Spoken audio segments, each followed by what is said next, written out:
नमस्कार, मैं Rohit Ranjan. News nation के खास कार्यक्रम चमत्कार के लाइव टेस्ट में आप सभी का स्वागत है। और आज बात करेंगे राजस्थान के अलवर के एक पर्ची वाले बाबा की। इनका नाम है आदित्य कृष्ण पराशर। उम्र कम है, लेकिन इनका दावा है कि ये अपने धाम में आने वाले भक्तों की परेशानी पहले से जान लेते हैं और पर्ची में लिख भी लेते हैं। क्या है इनका चमत्कार, पहले एक रिपोर्ट में हम आपको ये दिखाते हैं।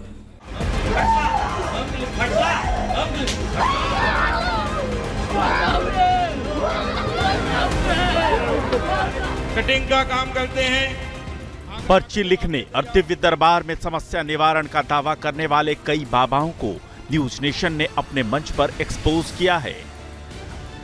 सच की पड़ताल करते हुए हमें ऐसे ही एक और दिव्य दरबार के बारे में जानकारी मिली, जहां के पीठाधीश्वर पर्ची वाले नन्हे बाबा के नाम से मशहूर हैं और लोगों का भूत, भविष्य और वर्तमान बताते हैं। मैं परेशान है, घर में बहुत समस्या है,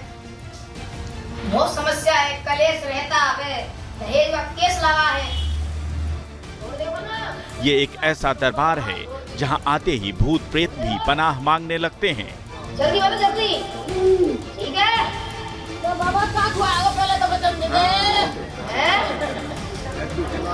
पाँव को जकड़ लिए जाए इनके तो। पाँव टूट रहा है क्या मेरा? पकड़ ले, पाँव पकड़ ले इसका। पाँव टूट रहा है क्या बाबा? 2-3 महीना से। अरे बाबा कैसे ठाड़ा हूँगा मैं? हाँ, गर्दन तो मोच ली जाए। अरे बैंडो से मारा जाए इसको। अरे बाबा मत मारे तो जाऊंगा बाबा। ना मत जा। अरे जाऊंगा बाबा। अरे तू तो यही रहेंगे अब।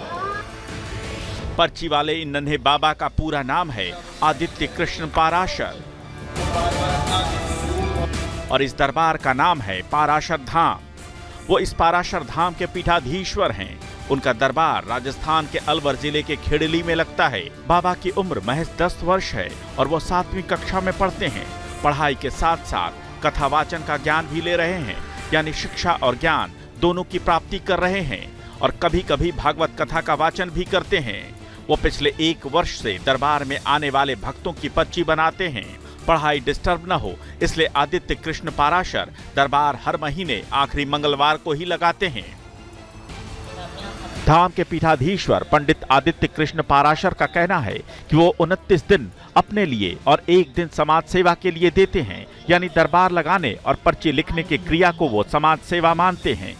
बोल पाराशर धाम की, हनुमान जी महाराज की। दावा है कि पंडित आदित्य कृष्ण पाराशर को भगवान बालाजी की विशेष कृपा प्राप्त है और वो भक्तों का भूत, भविष्य और वर्तमान देख लेते हैं और फिर एक पर्ची में बिना पूछे ही सारी समस्या और उसका समाधान लिख देते हैं। उनके दरबार में हर प्रकार की समस्या का निवारण होता है। यहाँ आते ही भूत, प्रेत और बुरी शक्तियाँ भाग जाती हैं। दावा है कि पर्ची लिखने के लिए वो माइंड रीडिंग नहीं करते, बल्कि मंत्र चिकित्सा का सहारा लेते हैं। आदित्य कृष्ण पाराशर के दादा ही उनके गुरु हैं। उनके दादाजी का नाम पंडित लक्ष्मी नारायण पाराशर है और वो भागवत के साथ साथ वेदों के भी आचार्य हैं। आदित्य कृष्ण पाराशर ने अपने दादा गुरु की प्रेरणा से ही 1 वर्ष पहले पर्ची लिखना शुरू किया था। हालांकि उन्हें बचपन से ही दिव्य ज्ञान का एहसास होने लगा था। सभी आरती कर ले, जिनको गुरु जी के चरण में स्पर्श करने हैं वो कर लेना बाद में, लेकिन एक बार आरती कर ले उसके बाद कर लेना, ठीक है। उन्होंने बचपन में किसी के बारे में कुछ बताया था जो बाद में सच हो गया। इस घटना के बाद से उनके दादाजी ने उन्हें बालाजी की कृपा और पर्ची का दिव्य ज्ञान होने की बात बताई।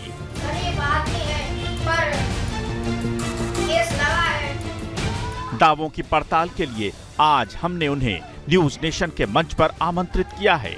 एक विशेष गेस्ट पैनल के साथ आज होगी पंडित आदित्य कृष्ण पाराशर के दावों की सत्यता की पड़ताल। अब हमारे साथ स्वामी आदित्य कृष्ण पराशर जुड़ चुके हैं। 10 साल के नन्हे बालक हैं, लेकिन ये पर्ची बनाते हैं और भगवान की विशेष कृपा है और लोगों पे कृपा कैसे बरसे ये भी बताते हैं। है ना आदित्य जी, ऐसा ही करते हैं ना आप? तो पहले तो आपका बहुत बहुत स्वागत है। देखो, आप नन्हे बालक हो, इसलिए मैं नन्हा नन्हा सा प्रश्न पूछूंगा, कैसे करते धन्यवाद हो? आपके लिए, धन्यवाद। देखिए हम नहीं करते हैं, करने वाले तो बालाजी हैं, लेकिन हमको वो जो प्रेरणा देते हैं हम आप दुनिया को बता देते हैं बस। अच्छा, अभी तो 10 वर्ष ही हुए हैं, कब से पर्ची निकालने लगे आदित्य आप? ये सर हमको 1 साल हो गया है। इसमें पहले हमारे दादा गुरुजी बताया करते थे कि हम जब छोटे से थे तभी से ही जो है हमें ये प्रेरणा लगी है। हम भगवान की पूजा करने लगे थे और तभी से ही ये प्रेरणा चल रही है। क्या नीति जी बात कर रही हैं? आपको जय श्री राम। कैसे हैं आप? ये नीति जी हैं, ये हिंदू धर्माचार्य हैं। लेकिन मैं एक बात अभी एक बात नोटिस मैंने किया, वो मैं बता दूं। हनुमान, दंडवत आपके लिए, दंडवत। हनुमान का भक्त, सुनिए दंडवत आप हो गए, लेकिन आदित्य जी मैं आपको जरा बोल दूं, ये बात मुझे खलकी मतलब कसक हो रही है और ये खटकी, इसलिए मैं बता रहा हूं। हनुमान का भक्त, हनुमान का साधक अगर सामने से किसी के थ्रू भी जय श्री राम बोले तो वो सबसे पहले प्रत्युत्तर करेगा जय श्री राम, बाद में ये पूछेगा किससे बात कर रहा हूं, और दंडवत बाद की क्रिया होती है। तो भाई साहब, बहुत सुंदर भाई साहब, छोटे बच्चे, हर हर महादेव। छोटे बच्चे सेलिब्रिटी में ये मत भूलिए आप हनुमान जी का बाजारीकरण कर रहे हैं बच्चे। मैं आपको बिल्कुल आहत नहीं करना चाह रहा, लेकिन प्रभु के नाम पर अगर ये खिलवाड़ हो और राम के नाम पर अगर प्रत्युत्तर राम पे ना मिले तो वो भाव प्रश्नों के घेरे में आता है। अब नीति जी की बारी, मुझे जो बोलना था मैंने बोल दिया, अगर मैंने गलत बोला तो क्षमा जय चाहूंगा। श्री राम। आपको एक बार जय श्री राम तो बोल दीजिए हमारे साथ। जय श्री राम, जय श्री राम। दंडवत करता हूँ आपको। मेरे पुत्र समान है और कोइंसिडेंटली रोहित जी मेरे अपने स्वयं के पुत्र का नाम भी आदित्य है। अरे वाह। तो आप बहुत ही एक प्रकार से सुलझा हुआ और समझदार आपके बालक। बच्चे समान ही हैं, बिल्कुल आप राइट। बच्चे ही हैं, मेरे समान नहीं है, मेरे पुत्र समान ही है, पुत्र ही हैं। और इस व्यास गद्दी से मैं आपसे एक पुत्र ही हैं हम प्रश्न, आप। तो मेरे को और हमसे एक जो बड़े मातृत्व हैं, के हम भाव उनके से मैं बेटे आपसे लगते हैं। पूछती हूँ, बेटा आप बड़े होके क्या बनना चाहते हैं? आप पढ़ रहे हैं, 7वीं कक्षा में हैं, आपका लक्ष्य क्या है? बड़े होके क्या बनना चाहते हैं आप? मैं जीवन के लिए, बड़ा आजीविका होकर के लिए? भागवत आचार्य बनना चाहता हूँ। भागवत के बारे में ज्ञान लेकर, इसी प्रकार भागवत के बारे में ज्ञान लेकर मैं लोगों को बताना चाहता हूँ कि हमारे हिंदू धर्म में ऐसा लिखा हुआ है और आगे उसको बढ़ावा देना चाहता हूँ। बहुत अच्छा कार्य है। आप जो काम कर रही हैं, जो उद्देश्य के साथ बैठे हैं, उसके लिए आपको साधुवाद है, बहुत शुभकामनाएं हैं, बहुत अभिनंदन है बेटा। लेकिन आपने बोला कि मैं साधना नहीं करता, साधना भूतों की होती है। धन्यवाद। तो बच्चा मेरे को साधना का अर्थ समझा दो एक बार। साधना का अर्थ क्या होता है? देखिए हमने जो सीखा मैं आपको बता देता हूँ। जी। क्या होता है कि भूतों की साधना लोग करते हैं, भूतों की साधना होती है, आप मानते हैं ना? नहीं, मेरे को साधना क्या होती है ये बताइए। भूतों की होती है, मनुष्यों की होती है, देवताओं की होती है, साधना होती क्या है? वो प्रक्रिया क्या है? साधना का क्या अर्थ है ये बताइए ना पहले। साधना का संधि विच्छेद करिए। साधना का अर्थ होता है सिद्धि, यानी कि उनसे शक्ति प्राप्त करना का अर्थ साधना होता है। शक्ति प्राप्त करने का अर्थ साधना नहीं होता। साधना किसी चीज को प्राप्त करने के लिए जो क्रिया की जाती है वो साधना होती है। और आध्यात्मिक पृष्ठभूमि में वो तपस्या के माध्यम से आप मंत्र चिकित्सा देते हैं, मंत्र के माध्यम से, उपवास के माध्यम से, एक प्रकार से काम क्रोध लोभ मद मोह को अपने काबू में करना, जो एक इंद्रियों के वश में करके एक आध्यात्मिक आप एक लक्ष्य को साधते हैं, एक उसको फोकस करके उसको प्राप्त करते हैं, उस क्रिया को साधना कहते हैं। तो उसमें भूतों की साधना नहीं होती बेटा, ईश्वर की भी साधना होती है, किसी मंत्र को भी सिद्ध करना होता है। अब आप कहते हैं कि मैं सिद्धि की तरफ तो नहीं जाता, और जब तक आप सिद्धि की तरफ नहीं जाएंगे, सिद्धि से आप उस शक्ति का अनुभव नहीं करेंगे, उसको प्राप्त नहीं करेंगे, तो बेटा कल्याण ऐसे नहीं होता। ईश्वर अगर भाव का भूखा है तो वो भाव मेरे अंदर भी उतना है, आपके अंदर भी उतना है, शबरी के झूठे बेरों में भी उतना ही भाव था, निषाद राज के मन में भी उतना ही भाव था, केवट के भी मन में उतना ही भाव था कि राम उसकी नाव चढ़ गए, तो वहाँ पे किसी भी प्रकार की किसी की आवश्यकता नहीं थी। और अगर भगवान हनुमान जी की शक्ति आपके समक्ष है, आपका हाथ पकड़ के वो पर्ची लिखवाती है, तो आपको इन बाउंसर्स की तो जरूरत ही नहीं है। अष्ट सिद्धि नवनिधि के दाता हनुमान जी से ज्यादा शक्तिशाली कौन है? और वो शक्ति स्वरूप में अगर आपके समक्ष रहते हैं तो आपको क्या बाउंसर्स की जरूरत है? मुझे आप बताइए। आप हनुमान जी को याद करिए, और अगर कोई पब्लिक जिस जनता ने आपको प्रेम से भाव से उस गद्दी में बिठाया है, उस जनता के ही आगे आप इस सेलिब्रिटी स्टेटस को, और सबसे बड़ी बात बेटा, आप भागवत पढ़ना चाहते हैं पढ़िए, आप सनातन संस्कृति का प्रचार करना चाहते हैं, आपका बहुत बहुत साधुवाद है, आप करिए, लेकिन कल्याण इस प्रकार की पर्चियों से नहीं होता।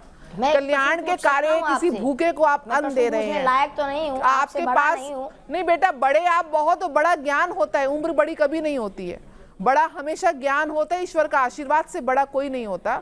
उम्र तो सिर्फ एक पैमाना है, तो इसलिए मैं उस उम्र के लिहाज से नहीं बोल रही। मैं एक माँ अपने पुत्र के प्रति, वो पुत्र समाज में आगे जाके सनातन का प्रचार करने का उद्देश्य के साथ आज इस व्यास गद्दी पे बैठा है, मैं उससे ही अनुरोध कर रही हूँ कि इस व्यास गद्दी का सम्मान करिए। इस व्यास गद्दी के माध्यम से आप जन कल्याण का ज्ञान बड़ा है, मैं मानता हूं, जन कल्याण का बेटा मैं आपसे पूछना चाहता हूं। पूछिए आप।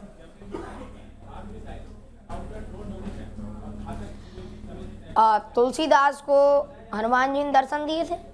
जी, है ना, किसी न किसी माध्यम से दिए, लेकिन दिए जरूर। बोलिए बेटा, आगे है ना? बोलिए। हाँ, तो ये दर्शन उन्होंने और किसी को क्यों नहीं दिए? अब तुलसीदास जी ने लिख दिया, देखिए भाव और सब किसी में ने होता है, लिखा लेकिन नहीं। सच्चा भाव भी तो सुनिए बेटा, सुनिए बच्चा, सुनिए मेरा बच्चा, तुलसीदास जी ने तो उसको अंकित कर दिया, लेकिन ऐसे कितनों को ही दर्शन दिए होंगे, हो सकता है उन्होंने अंकित ना किया हो, उन्होंने उसका प्रचार प्रसार ना किया हो, इनके पास अभी इसकी जानकारी नहीं, इनके पिताजी ने और इनके दादाजी ने इनको वो बताया नहीं। 30 सेकंड में नीति जी खत्म कीजिए, क्योंकि मैं फिर नाम लूँ ना, महाअवतार बाबा, परमहंस जी महाराज और ऐसे ऐसे कई लोग हैं जिन्होंने जिनको दर्शन प्राप्त हुआ ऐसा क्लेम किया गया। तो हो सकता है ये बच्चा अभी इसको नहीं पता, लेकिन मुझे लगता है कि इनको जो है ना उस सांचे में डाला जा रहा है जिसमें शायद अभी बहुत ज्ञान आने की जगह खाली है, बिल्कुल खाली। समस्या ये है अध्यात्म का प्रचार प्रसार करना, वो बहुत ही सनातन संस्कृति के संरक्षण के लिए आवश्यक है, लेकिन उस प्रचार प्रसार के माध्यम से एक बिजनेस मॉड्यूल को जो तैयार किया जाता है, जिस प्रकार से वो बता रहे हैं कि वो कितने 84 करोड़ जितने भी उनकी का हुआ, 74 करोड़, मैं कुछ ज्योतिषाचार्य रही हूँ। कल मेरे पास किसी का फोन आया कि एक वीडियो हम रील पे देख रहे हैं कि हमारे टेलीफोन नंबर पे 77 है तो हमारे पैसे फंसते हैं। मैंने कहा एक बात बताइए, आपके सर्कल में 10 लोग हैं, 10 के फोन पे 77 नहीं, उनसे पूछिए किसके पैसे नहीं फंसे हैं। तो एक बहुत जेनरिक चीज है, पैसे फंसना, सेहत की समस्या, पारिवारिक समस्या, ये हम सबके साथ किसी न किसी पैरामीटर में लगी हुई है, लेकिन उसको इस प्रकार से इस गद्दी के माध्यम मैं नीति जी यहाँ आपको इसलिए भी रोक दे रहा हूँ, मैं रोक रहा हूँ उसके लिए माफ़ी, और मैं आगे इसको नहीं चाहता उनके ऊपर कमेंट हो, इसके लिए भी माफ़ी। उसके पीछे की वजह है, नन्हा बालक है, छोटी सी उम्र है, क्योंकि हो सकता है आपके हमारे किसी एक शब्द से उसके दिमागी तौर पर उसे कुछ हर्ट ना हो जाए। मैं इस बच्चे को यही बस बताना चाहती हूँ, गाइडेंस चाहिए कि आप जो है कि आप प्रचार प्रसार भागवत आचार्य बनिए, लेकिन ये जो पर्ची की वजह से जो परपंच और एक जो समाज में मैसेज जा रहा है कि आपकी पर्ची मात्र किसी का उद्धार जन कल्याण कर सकती है, आपको ईश्वर के, और अगर आप वीडियोस डालते हैं यूट्यूब पे अपने फॉलोअर्स बढ़ाते हैं, तो बेटा भगवान से जुड़ना तो भगवान के भजन डालिए। ये वीडियो अभी जो हमने चलाया था ना, वो बाउंसर्स के साथ जाने भगवान की कथा डालिए, ये भी इनके इंस्टाग्राम रील और फेसबुक और यूट्यूब पे है। आप तो ये कोशिश कर रहे हैं कि किस प्रकार से पर्ची का ऐसा प्रचार हो कि आपकी जो आपके पास और भक्तजन आए और आपका ये बना बनाया जो व्यवसाय है इसमें और वृद्धि हो वृद्धि, वो आशीर्वाद आपके साथ है, लेकिन उसको ये मत बोलिए कल्याण का काम नहीं कर रहे हैं। Let it be.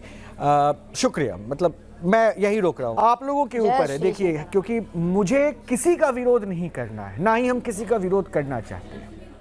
अगर शक्ति है तो उसका हाथ जोड़ के नमन है, लेकिन शक्ति के नाम पे जहां आडंबर है तो फिर मेरे पास प्रश्न है और वो पूछूंगा और उत्तर तलाशना, क्योंकि मैं आपके सामने वो तस्वीर लेकर आ रहा हूं, सारा निर्णय करना आपका काम है। आप देख लीजिए, आज की भी तारीख में जो तस्वीर है वो आपके सामने है। बस मैं यही कहता हूं, ऊपर वाले पे विश्वास रखिए, अच्छे से रहिए।